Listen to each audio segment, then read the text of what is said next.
Managers nowadays, a very lost art form, not only in the big platforms, but in the indies as well. There's been a few in our local area. I mean, I've only been in the game since 2016, like really into it. So I haven't been around very much in the indie scene, but I've seen a couple pretty fantastic managers, very personable, put themselves out there, putting their guy or girl up, elevating them. Uh, the manager art form of wrestling totally lost in our world right now. Can you agree with that, or am I wrong on that? That's an excellent question and a good point to bring up, Don. And I can relate it to another job or position in professional wrestling also. The managers are definitely have been phased out. Listen, I got a late start in my career in the wrestling business, and what made me different than professional wrestling managers of that era to this era, from the Grand Wizard to whoever you want to talk about nowadays that's a manager in the current independence. There was no one like me because I was big. I was legitimately bad. I did take the bumps. I wasn't aspiring to be a pro wrestler. There was no one like me in the business. But that's why what you talk about now, I didn't make it as a wrestler. And then I learned in my 20s, into my late 20s, and when I came back and had some big success in the early and middle 90s, into the late 90s, early 2000s, where I really blew up, I was already down an old man. I was already for the business, already in my middle 30s, late 30s, into my early and middle 40s is when I really hit a modicum of success. And that's where the pro wrestling manager, I want to say it was the middle 90s into the late 90s. I'm on the independent scene, Don, okay? For the fans to relate to this and managers that are out there, just people in the business. I'm in the independent scene working and traveling with guys certain nights, whether people want to believe it or not. It's all documented. It doesn't really matter. One night you're in the locker room with The Rock and John Cena and Chris Jericho and the Hardys and Dudleys and Hacksaw Jim Duggan and Dusty Rhodes, and the next night you're in the locker room with 5 guys, 10 guys, you don't even know who their name is. Okay, but the whole point, and I lost my train of thought there of what we were talking about. What we were talking about, Donnie. Managers, a lot. Right.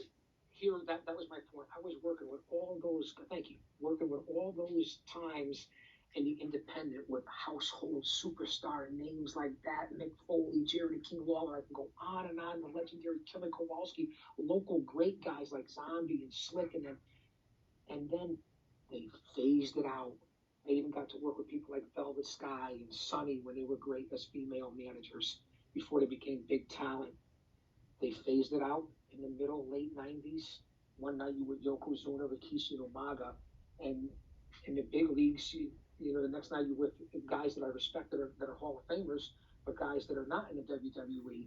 And they transitioned it to tits and ass. They brought in Sonny's. They brought in Stacy Keeblers. They started bringing in the eye candy.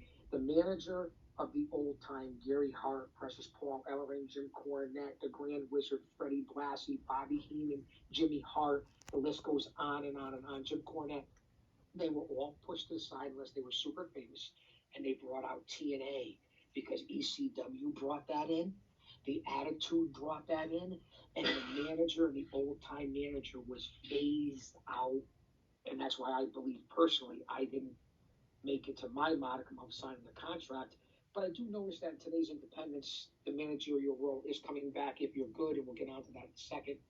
So the managers were phased out, and they're going to be continued to be phased out, especially the male manager. You see in AEW, WWE, MLW, NWA, they come out with a good-looking girl so it gets good shape.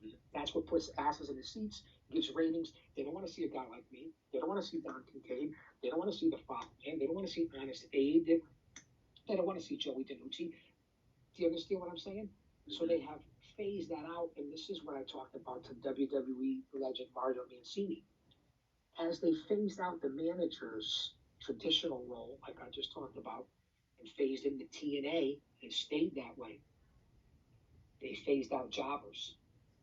Look at how wrestling was in the 70s and 80s and into the 90s. You always had the jobber matches. Someone to come in and make the big star, the big talent look strong, to put other people over. That's his job. They also phased out the history of not only the pro wrestling manager, but the history of the jobber. And all of a sudden, every match was a main event. Every match is a top star. Every match is a 5 star. Every match got to have high spots and unbelievable finishes and people taking different things from each other. And you brought away the ring psychology, the storytelling, the emotional investment by taking those characters out. And that's the same thing. And you see that during this COVID and empty arena matches now. AEW and the Khan family, very smart. Cody Rhodes and those guys using jobbers, local jobbers, because of the pandemic. You can only bring in local people that are training locally. So why not use a couple local guys, make you a superstar in the business right now? The headliner looked fantastic. Like the other night on AEW, MJF went up against a jobber. Jake Hager went up against a jobber. I like that. That's what this business is missing. Have Don Kincaid come in as a wrestler coming into a new territory or into the WWE or AEW, and don't have his first match be against Rey Mysterio or Brock Lesnar or Cody Rhodes. Why can't he come in and wrestle Mario Mancini?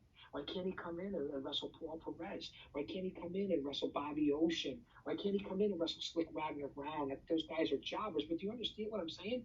Come in, build himself up, look strong, get on a streak, tell the story of who you are, like they're doing with Warhawk and Jake the Snake Roberts right now, Lance Archer in AEW. That's why AEW is winning the ratings right now, although they're going down. That's why they're getting people to come over, because it's old school and that's how it used to be. So to your point, managers, yes, jobbers too, but I hope they make a comeback. And if I had to choose a manager in this area, since I've been back in since 2015 after being out for a while, now back in when I say that as a personality, a persona, I have my own show and do commentary and put people over. One guy that I really thought was very entertaining as a manager on the independent scene is Joey DiNucci. I really enjoyed Joey DiNucci's persona because I think it's a combination of his outlandishness and his character and what he's created in his head, which I think is pure genius and brilliance. And then to talk to him personally, he's so humble. These two totally opposite, different people. He's believable coming out in his role as a manager in this day and age. And I haven't really gotten to know a lot of the roles. I don't go to a lot of the shows. I will say I do follow one guy on Twitter who I think's pretty hilarious. And I wish he was around when I was back in the day, because I'd have slapped the shit out of him for sure. And I'm calling him out right now, and I'll slap the shit out of you, bald little prick, when I see you. But I do like you.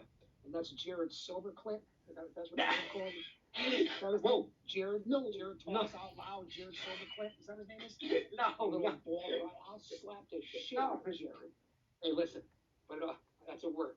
Jared, that's a word. I'm only kidding. I like Jared. He's Jared one of the few guys. Silverclip, is that what it is? Yeah. Well, you know why I know him? Because I have seen him at a couple different shows. I follow him on social media, along with cousin Vito's Casino. He's another one. If I ever see him in person too, as a manager of the Duke of Danger, whoever it is, Brian Anthony, I'll slap the shit out of him too. Don't think that all these managers that are out there right now, me at 56 years old, I'll come out of fucking retirement. I'll slap the shit out of Jared. I'll slap the shit out of any manager in his fucking territory. Mark my words on it. We did a PAPW show at Friday Night Alley Fights where Honest Abe had the balls to get in the ring and say he was the best manager in the history of the business. And I whispered over to Paul Roma, legendary Four Horsemen, Power and Glory. Pretty wonderful. Young Stallions. I said, Roma, do I have your authorization right now as the booker and the man, the boss, to slide in the ring and take fucking Abe's head off right now live? He said, Big Daddy. He said, Chaos, you got carte blanche to do whatever the fuck you just want to do. But I like Honest Abe. So I was going to go in there, and that's a shoot. That's a true story. I'm going to do it on the fly, just sliding out of nowhere and decapitate him. But with all due respect, that part right there was the Chaos character coming out, the manager. Whether I slapped the shit out of Joe Gertner and Bill Alfonso back in the day, too. I'll slap the shit out of them again, too, if I have to. But I love all those guys. Every one of those guys has taught me a lot. To be able to confer with Jim Cornette and Gary Hart and Paul Ellering and have conversations with guys like that, with Captain Lou mentored me, it's unbelievable. And to see that even the current day guys right now, the managers, I love Jared for Northeast. I think he does a good job. He's a very talented guy, Jared. So I'm only kidding. cousin Vito too, who runs with Anthony's Army. He does a good job on his gimmick and his work. And listen, Honest Dave's a good guy. He hangs out with Tequila Rose and Five Star Jason, all those guys, and the big man there, Spectacular JC. So you know he's good people if he's down with them. So yeah, it's a lot of fun. I'll still come back and kick all your ass. Now, I've had